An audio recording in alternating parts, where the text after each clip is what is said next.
구독과 좋아요는 저희 채널에 큰 힘이 됩니다. 부모라면 누구나 자식이 남들처럼 평범하게, 무난하게 가정을 꾸리고 행복하게 살기를 바란다. 선혜의 부모도 마찬가지였다. 하지만 그녀의 결혼 생활은 겉으로 보기엔 남편과 아이들이 있는 가정이었지만 속을 들여다보면 깊은 고독과 책임만 가득한 삶이었다. 결혼한 지 어느덧 8년. 남편 고승현과의 사이에는 아이 둘이 있었지만 선혜는 마치 혼자 사는 과부처럼 매일을 보냈다. 사람들은 선혜가 현모양처라 부르지만 정작 그녀의 가슴속은 외로움으로 텅 비어 있었다. 3년 전 남편 승현이 갑작스러운 교통사고를 당했다. 그날은 비가 억수같이 쏟아지던 토요일 저녁이었다. 집으로 돌아오던 승현의 차는 신호를 무시하고 달리던 대형 화물차에 정면으로 부딪혔다. 사고 현장은 참혹했고 의사는 처음엔 살아남을 가능성이 거의 없다 판정을 내렸다. 선혜는 병원 복도에서 무릎 꿇은 채 밤마다 기도하듯 속삭였다. 살아만 주세요. 제발 숨만 붙어 있어도 괜찮으니까요. 그렇게 중환자실에서 3달 죽음의 문턱을 오가던 승현은 기적처럼 살아났다. 하지만 깨어난 그의 모습은 예전의 씩씩하고 다정한 남편이 아니었다. 처음 6개월 동안 선혜는 눈물로 버텼다. 하루에도 수십 번 남편의 몸을 닦아주고 기저귀를 갈아주며 자신을 다그쳤다. 살아있으니 다행이야. 이것만으로도 감사해야지. 하지만 시간이 지날수록 현실은 잔인했다. 남편은 갓난아이처럼 혼자서는 아무것도 할 수 없는 몸이 되었고 그 모든 부담은 오롯이 선혜의 몫이었다. 6개월이 1년이 되고 1년이 2년이 되자 사람들의 위로는 끊겼다. 그래도 살아있잖아. 힘들어도 가정은 지켜야지. 그 말들이 선혜의 어깨를 더욱 짓눌렀다. 아이들은 아직 어렸다. 7살, 5살. 아빠 품에 안기고 싶어도 아빠는 늘 침대에 누워 있었다. 책가방을 메고 와서 아빠 하고 달려와도 승현은 제대로 아이를 안아주지 못했다. 그 빈자리를 메운 건 선혜였다. 아이들의 숙제를 봐주고 간식을 챙기고 때로는 아빠 대신 매를 들기도 했다. 그러면서도 그녀는 남편 곁에서 하루 종일 간병을 해야 했다. 아빠가 있어야 할 자리에 내가 있고 남편이 있어야 할 자리에 역시 내가 있다. 그 생각은 선혜를 점점 지치게 만들었다. 시모는 2달에 한 번씩 집을 찾아왔다. 내 아들 불쌍하다. 내가 아니면 누가 우리 아들을 돌봐주겠니? 잔소리와 한숨이 뒤섞인 말이었지만 시모에게조차 선혜의 고단함은 보이지 않았다. 하루쯤 자유를 얻을 수 있을 때면 선혜는 혼자 노래방에 갔다. 마이크를 잡고 2시간 동안 노래를 부르는 것이 그녀가 가진 유일한 해방이었다. 하지만 집으로 돌아오는 길 시모와 남편을 떠올리면 다시 무거운 족쇄가 그녀의 발목을 잡았다. 살아만 달라고 그토록 기도했었다. 하지만 지금은 살아있는 남편이 오히려 자신을 올가매는 쇠사슬처럼 느껴졌다. 그녀는 늘 조용히 웃었지만 웃음 뒤에는 나는 언제까지 이 삶을 감당해야 하지? 라는 질문이 숨어 있었다. 사람들은 선혜를 보며 애 잘 키우고 남편 뒷바라지하는 현모양처라고 칭찬했다. 하지만 선혜 본인은 안다.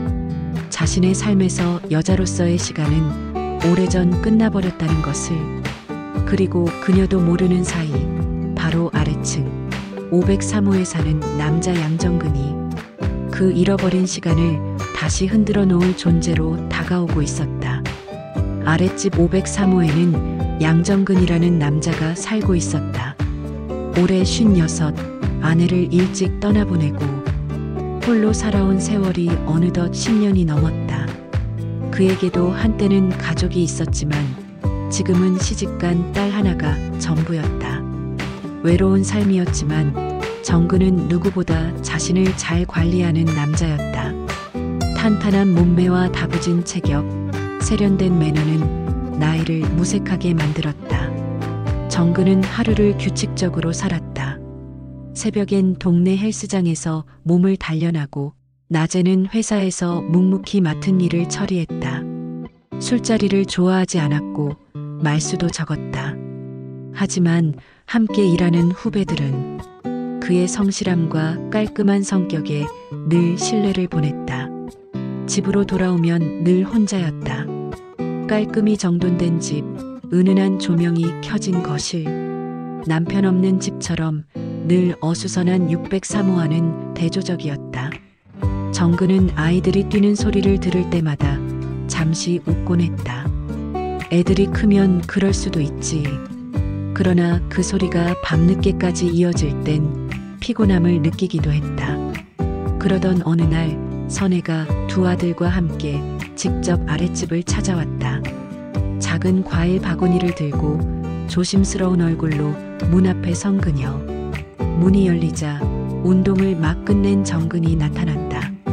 검은 티셔츠에 땀으로 젖은 어깨, 그리고 환한 미소. 안녕하세요? 아이들이 시끄럽게 해서 죄송해요. 선혜의 목소리는 작았지만 그 안엔 진심이 담겨 있었다. 정근은 머리를 저으며 환하게 웃었다. 괜찮습니다. 애들이 뛰면서 크는 거죠. 저도 다 이해합니다. 순간 선혜의 마음은 묘하게 흔들렸다.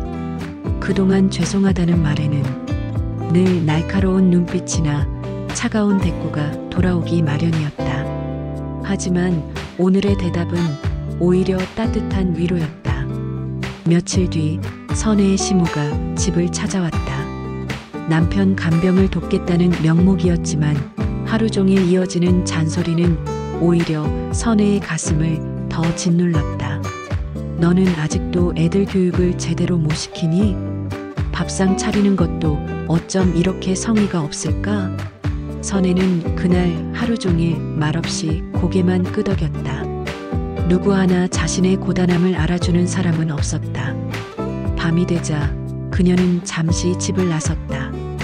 친구 모임이 있다고 둘러댔지만 사실은 지인이 운영하는 작은 노래방이었다. 그곳에서 마이크를 잡고 목청껏 노래를 부르는 것만이 선혜의 유일한 해방이었다. 같은 시각 정근은 직장 동료들과 회식에 참석해 있었다. 술을 즐기지 않는 그였지만 억지로 2차 노래방까지 따라가야 했다.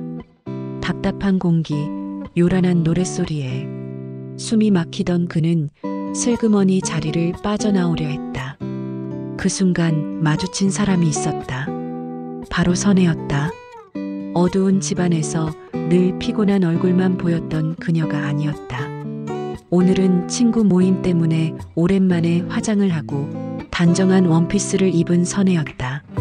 정근의 눈에는 마치 다른 사람처럼 빛나 보였다. 잠시의 머뭇거림 끝에 두 사람은 같은 방에 앉게 되었다. 작은 테이블 위에 놓인 맥주잔, 선혜는 미안한 듯 먼저 말을 꺼냈다.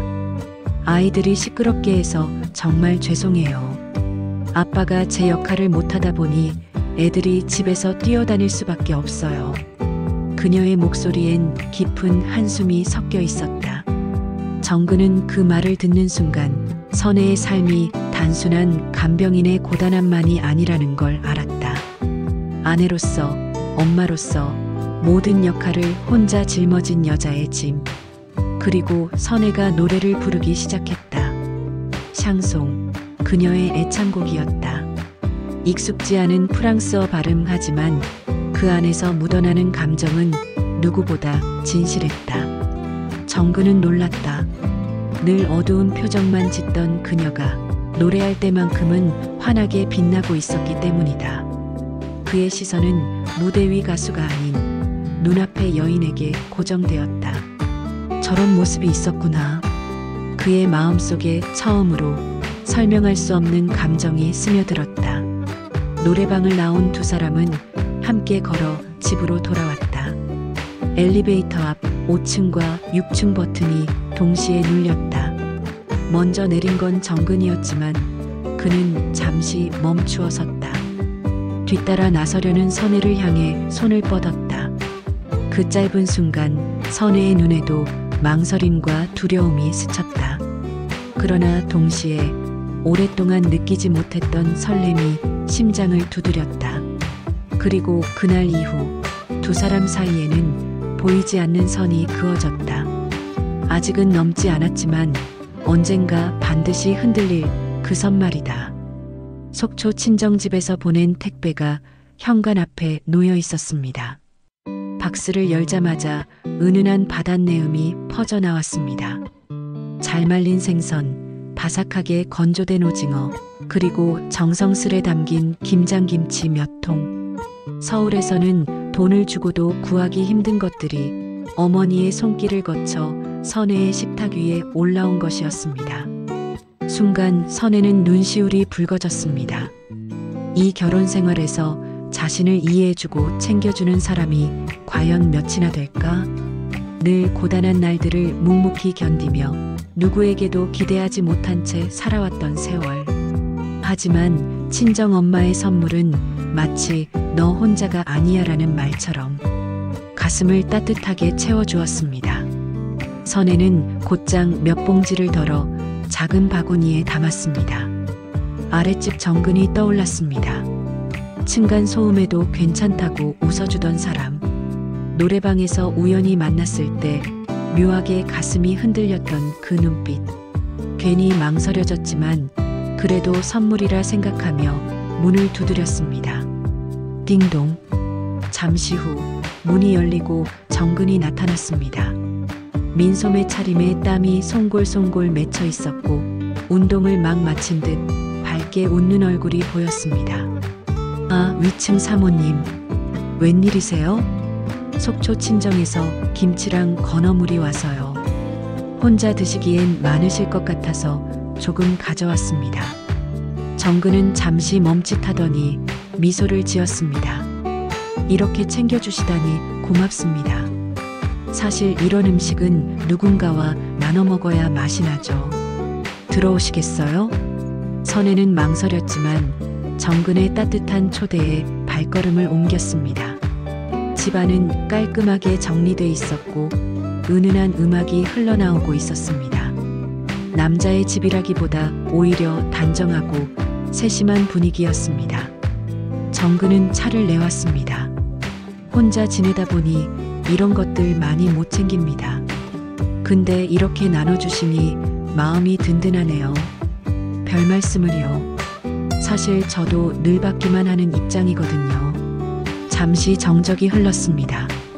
정근은 조심스럽게 말을 꺼냈습니다. 사모님, 아니 선혜 씨. 가끔 힘드실 것 같아요. 선혜는 놀란 듯 눈을 돌렸습니다. 누구도 자신에게 힘들다는 말을 직접 해주지 않았기에 그 짧은 한마디가 마음을 울렸습니다. 아이들도 그렇고 남편도 그렇고 그냥 제 몫이라 생각했죠. 그럴 리가요. 누군가는 알아봐줘야 하지 않겠습니까? 정근의 목소리는 낮고 진지했습니다. 순간 선혜의 가슴 깊은 곳에서 무언가가 풀려나오는 듯 했습니다.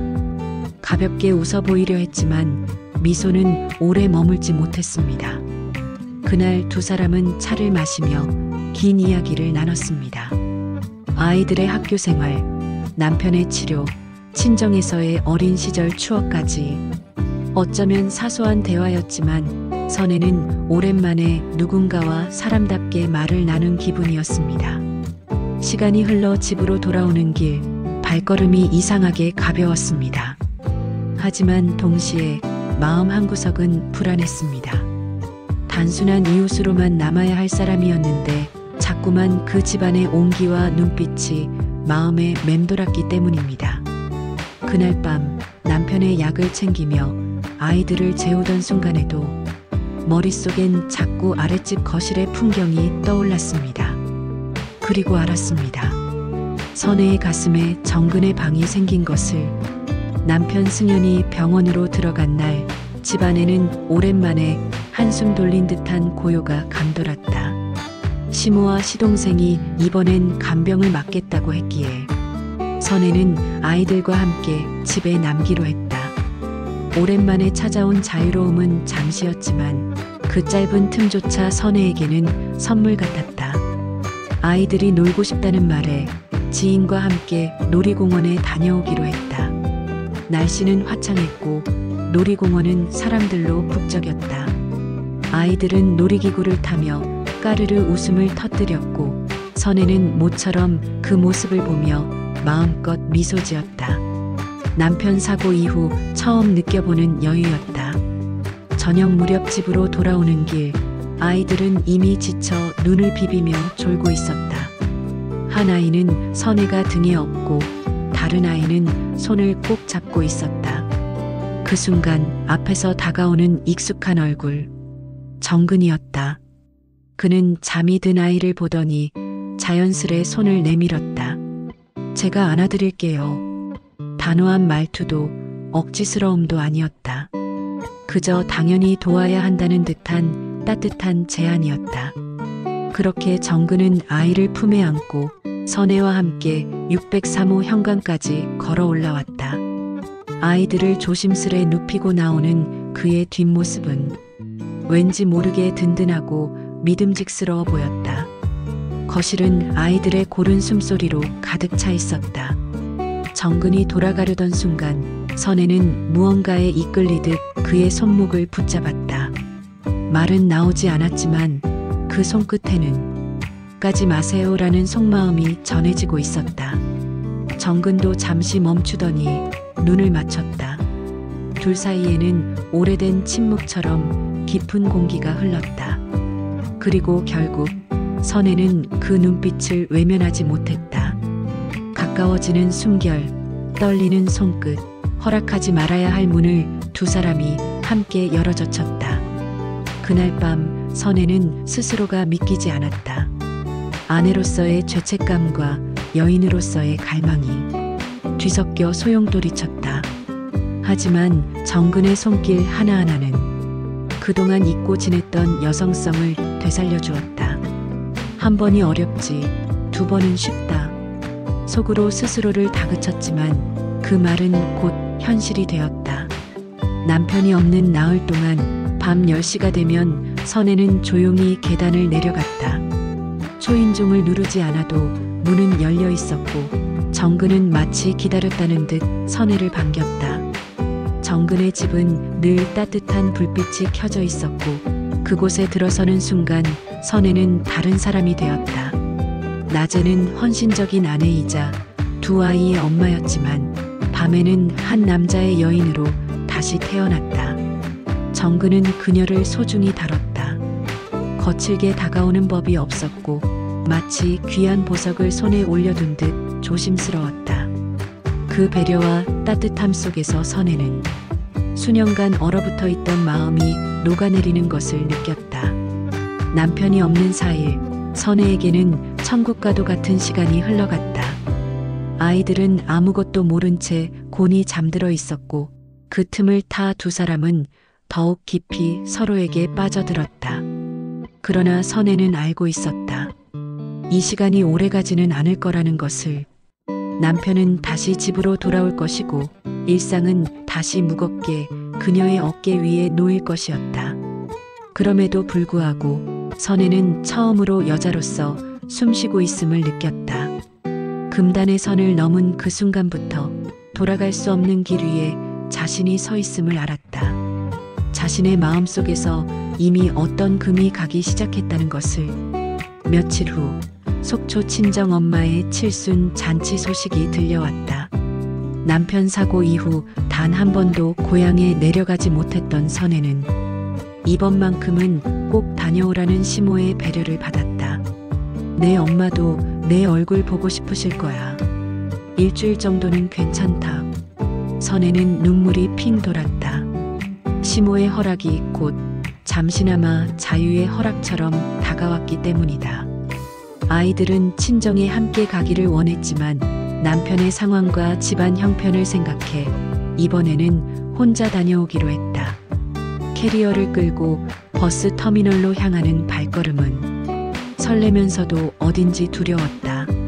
남편과 아이들 없는 길, 그 자체가 낯설고 이상하게 자유로웠다. 그런데 버스 정류장 앞에서 누군가 그녀의 손목을 급히 붙잡았다. 선혜 씨, 놀라 고개를 든 순간 정근이었다. 숨을 고르며 말하는 그의 얼굴엔 걱정이 가득했다. 집을 나가시는 줄 알고 깜짝 놀랐습니다. 사정을 듣자 정근은 망설임 없이 말했다. 제가 모셔다 드리겠습니다. 속초까지 같이 가시죠. 선혜는 잠시 주저했지만 이미 그의 차는 길가에 세워져 있었다. 결국 두 사람은 함께 속초로 향했다. 중간에 들른 휴게소. 사람들의 시선이 낯설게 다가왔지만 정근은 태연하게 그녀의 손을 잡고 걸었다. 남편도 아이들도 시모도 없는 자리. 그곳에서 두 사람은 처음으로 눈치 보지 않고 연인처럼 웃을 수 있었다. 속초에 도착하자 선혜는 친정 엄마에게 전화를 걸었다. 엄마, 저 도착했어요. 오늘은 피곤해서 바로 잘게요. 엄마는 모든 걸 눈치챘다. 딸의 목소리 속에 묻어나는 설렘과 떨림을 놓칠 리가 없었다. 그날 밤 두 사람은 바닷가가 보이는 호텔 방에 있었다. 정근은 마치 오래전부터 준비라도 한 듯 선혜를 조심스럽게 그러나 깊이 끌어안았다. 그의 손길 하나하나에 선혜는 자신이 여전히 여자라는 사실을 실감했다. 그렇게 속초에서의 3일은 꿈처럼 흘러갔다. 낮에는 사람들 틈에 섞여 바닷가를 거닐고 밤이면 호텔 창문 너머 파도 소리를 들으며 서로를 확인했다. 선혜는 처음으로 세상에서 아무도 모르는 비밀의 여자가 되었다. 하지만 이 모든 것을 알고 있는 단 한 사람, 그것은 친정 엄마였다. 선혜는 엄마에게만 조심스레 털어놓았다. 엄마, 나 이제 더는 견딜 수가 없어. 나이 40이 다 되어가는데 이렇게 살아야 해? 엄마는 깊은 한숨을 내쉬며 딸의 손을 꼭 잡았다. 애미야, 내가 얼마나 힘들었는지 안다. 내 시어머니에겐 내가 잘 얘기해 놓을 테니 걱정 말거라. 이번만큼은 내가 사람답게 웃고 살아도 된다. 선혜는 그 자리에서 눈물을 쏟았다. 엄마의 묵인이 아니었다면 이 금단의 사랑은 한 발짝도 나아가지 못했을 것이다. 하지만 엄마는 세상 누구보다 딸의 고통을 알았기에 그 불륜조차 이해하려 했다. 잔치가 끝난 후 시모에게는 변명이 전해졌다. 피곤해서 일찍 잤다더라. 오랜만에 내려와서 좋았다고 하더라. 시모는 의심조차 하지 않았다. 속초에서의 3일, 그것은 선의 인생에서 가장 뜨겁고 가장 위험한 시간이었지만 동시에 가장 인간다운 시간이기도 했다. 돌아오는 길, 선혜는 알았다. 자신은 이미 되돌릴 수 없는 강을 건넜다는 것을.